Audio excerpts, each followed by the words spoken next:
we find we're nothing. Change is so elusive because our egos are larger than life. 12 estudyante ang nabigyan ng pagkakataon na maging kauna-unahang National Oratorical Champion sa Voice of the Youth National Oratorical Competition. Ang Voice of the Youth National Oratorical Competition ay naglalayong pahusayin ang galing sa pag-iisip at palakasin ng tiwala ng mga estudyante sa pagsasalita ng wikang Ingles.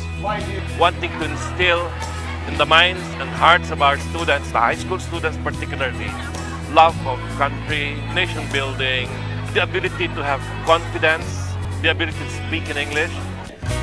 Ang mga estudyanteng kasali ay magkakaroon ng pagkakataong mag-isip, magsulat, at magsalita ng wikang Ingles at higit sa lahat makapagbigay ng inspirasyon sa kapwang mag-aaral. Ang Change I Want to See Begins With Me, Becoming the New Filipino ang temang paglalabanan ng mga kalahok.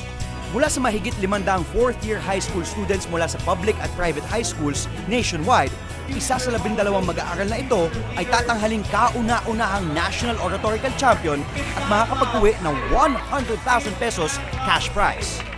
Ang mas good news pa, maaaring magkamit ng computer showcase na aabot sa 800,000 pesos ang eskwelahang pinapasukan ng Grand Champion.